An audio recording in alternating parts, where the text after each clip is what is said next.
Hi guys, long time no see. I have not posted in almost a month, and that is because I have so many unfinished vlogs. Life is lifing, motherhood is motherhooding, so that is why you guys have not seen much of me. But let's get the setting out of the way. I'm actually visiting my grandma and I'm in her garage filming this. That is why the background is very much giving storage. But for those who are new here, I am a 24-year-old mom of two baby girls, a toddler and an infant. I got pregnant with my first baby at 20, had her at 21, so that's how my 21st birthday went. And then my second, I was freshly 23, had her at 23, and I just turned 24 almost a month ago. So I kind of wanted to talk about things that I wish I would have known before becoming a young mother in her 20s, and not necessarily things like wash baby clothes when you buy them or sterilize bottles, more like things that no one tells you about until you are living it. I feel like as a girl, I thought I had an idea of motherhood and what it was like until I lived it. Trust me, it humbles you. By no means am I trying to make this video come off as a pessimistic video or as a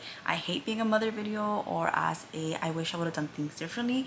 No, I would do everything my whole life all over again to get to the same spot I am with the same babies that I do have. I love my babies. I have always wanted to be a mother, so that's where I'm at. But let's go ahead and get started with some points, and by no means are these in any type of order. So starting with number one, this is kind of like an obvious one, but you're going to change physically, mentally, and emotionally. But the way you change is an experience that you're going to get to experience when you live it. Did that make sense? So physically, you're gonna change from head to toe. And right now, from head, I'm losing my hair. I am 4 months postpartum, or almost 4 months postpartum, and I am officially in that hair loss. Now for the mental change, I feel like your mentality changes as soon as you find out you're pregnant. I feel like something in your brain just switches and you wanna get it together. You think about your baby's future, you think about yourself, you think about motherhood, and I feel like that's when just everything shifts. Now for emotionally, where the emotional change comes is not necessarily the actual emotions. I feel like it comes in when you're emotional and what you choose to put your energy into. For example, now because I see little life growing in front of me, I don't have time to be mad or put energy into something that doesn't matter. And if I do get angry or frustrated or annoyed at certain things, it's not for a very long time. I learned to let go of those grudges just because, again, like it's the least of my problems. Like what matters to me is my babies, and that is all, their well-being and how they feel and how they see things and so on and so on. Especially right now that I have a toddler, like she sees everything, she recognizes emotion, she calls things out.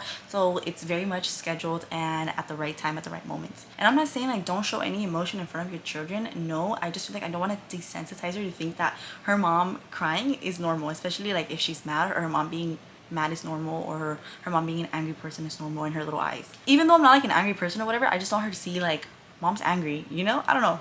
I feel like there's gonna be a time and a place where she grows, where she's gonna realize anger, sad, happiness, and so on and so on, and I'm gonna be able to express it. But as of right now, it's very much scheduled for me. So to my second point, this is kind of to the father of the children, whether you are together or not. Not for, but about. So when you become a mother, everything kind of like clicks. Your instincts come right away, you feel the change, you see the change, and your emotional, physical, mental just changes. As for a father, nothing happens. We don't go through the pain and the growth and the changes and the mental and the emotional and the physical. So for them, they don't see it as intense. I don't know if I'm using the right word here.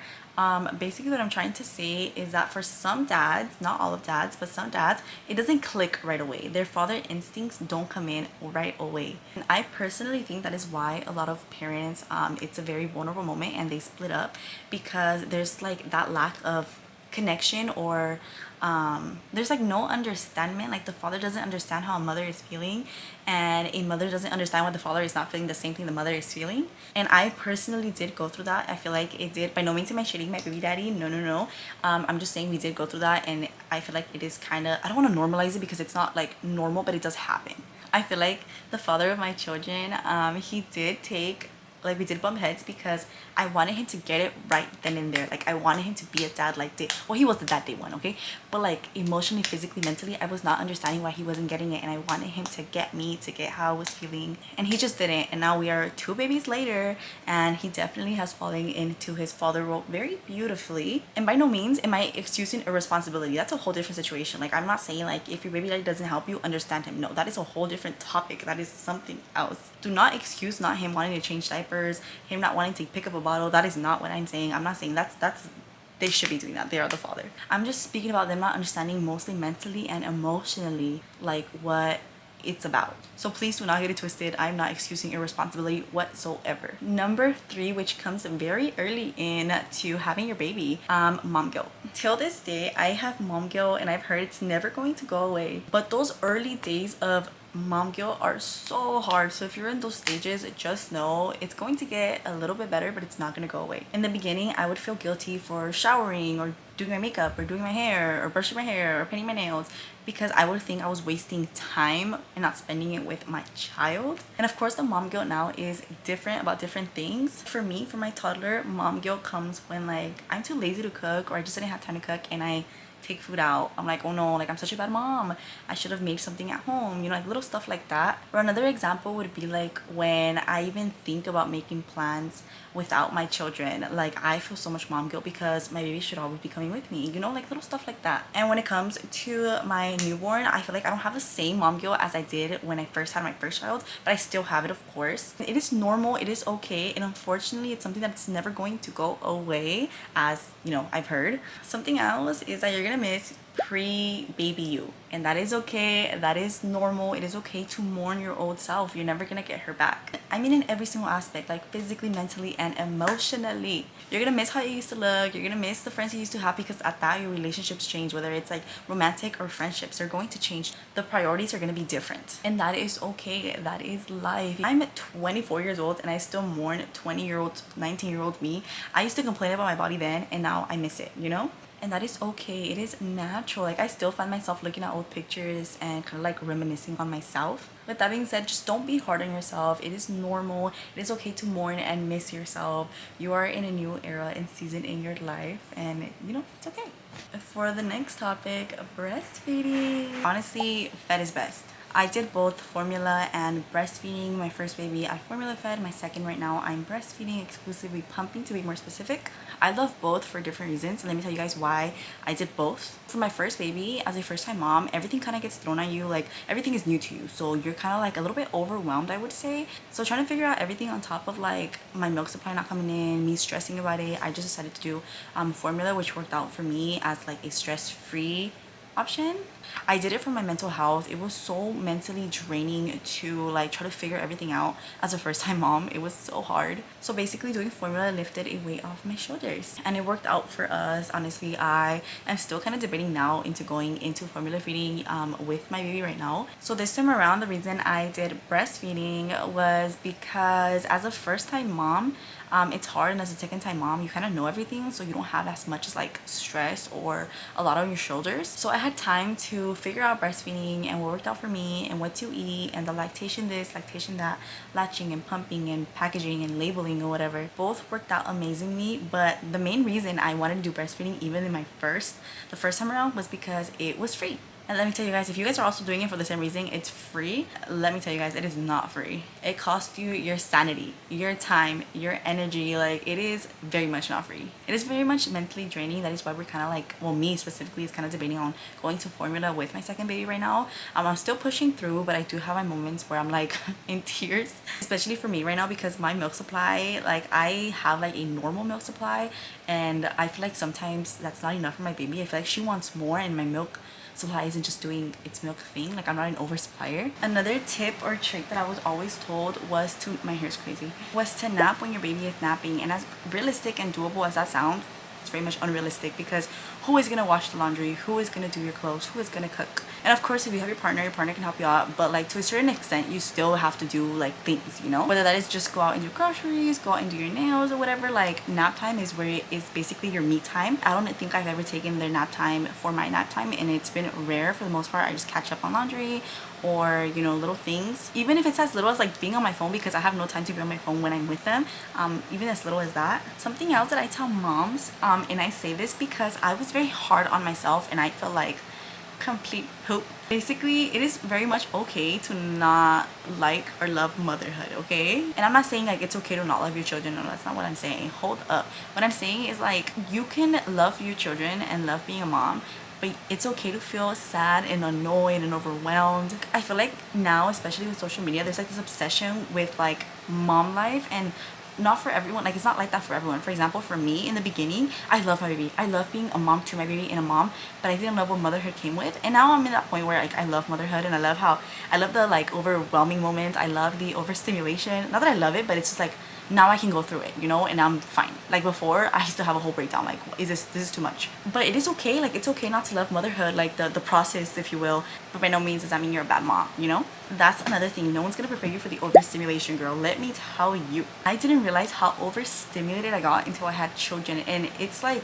sometimes a lot can be going on in a moment of nothingness. Like, there was a point where I would get so overstimulated just getting into the car and getting everything in the car, as simple as like the diaper bag and the car seat and myself. And it would be like, it's too hot out, plus my hair's so long, it's getting in my face, my makeup feels too thick, I'm sweaty, the baby's crying, I need to pump, where's the formula, so on and so on and so on. I still get those moments, especially now as a mom of two, and especially when I'm alone by myself with the babies.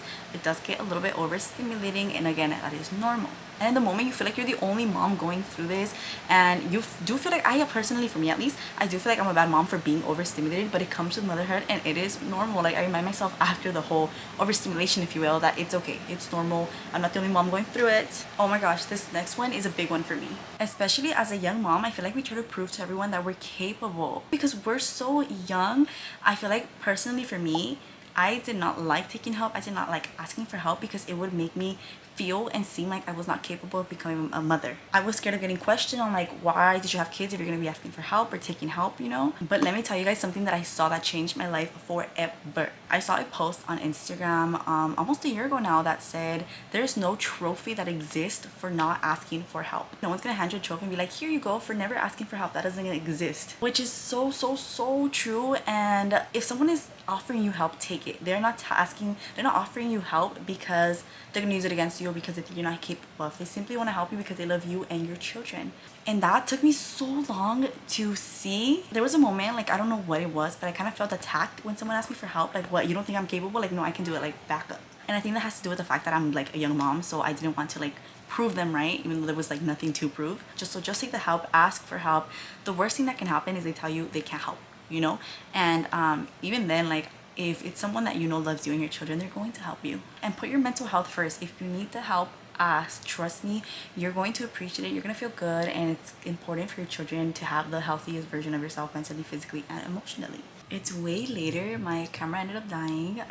But let's go ahead and continue. Another point I would make is that self-care looks so much different when you're a mom. I feel like back then self-care would be like getting my eyebrows done, doing my nails, getting my eyelashes done, you know, doing X, Y, and Z. Now self-care is as simple as sitting down and eating a meal while watching a show, or as simply showering. Like, that is how simple self-care is now. There's things that when you become a mom, you don't realize how much you took advantage of things prior to becoming a mom. So if you're watching this and if you're not a parent, if you're not a mom, do everything you want to do before becoming a parent. By no means am I saying this again, like I keep repeating, I do not regret being a mom, but I just wish someone would have told me that to do things that I wanted to do and take advantage of things before becoming a mom. Oh my gosh, am I making sense in any of the points that I'm making? Hopefully. People forget that you're still young too. You're still in your at least for the young parents who are watching this in their 20s or whatever, they forget that you're a young parent too. That you're young yourself, that you are still just like any other 20-something-year-olds trying to figure out your career and your job and yourself and your style and so on and so on. Like, you're still raising yourself while raising children, you know what I mean? I would also say that it's okay to be a solo mom. I personally would have loved to have a big group moms who are my age, friends who have kids too, and unfortunately I don't have that.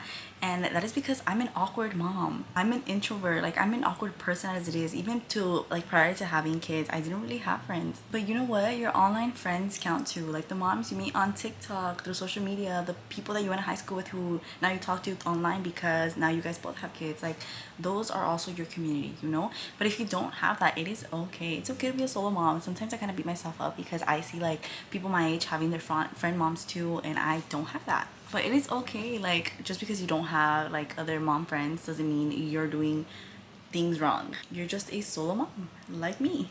And if you're watching this, we're not mom friends. For this next point, kind of sums up everything in one, but you're never going to be ready. It doesn't matter what age you are, 21, 22, 23, 32, 35, you're never going to be ready to be a mom. No one really prepares you for being a mom until you're living it. You don't need to have it all together. I personally am not in life where I want to be. I would love a big house and a new car of the year and everything, but I'm not there. And I'm trying to achieve that. But right now I'm kind of, moving through the moment. All you need and all your children care for is love. As long as you show up as yourself, you are going to be the best mom you are going to be for your children. You know what is best for your children. Do not beat yourself up for things. You are doing better than you think.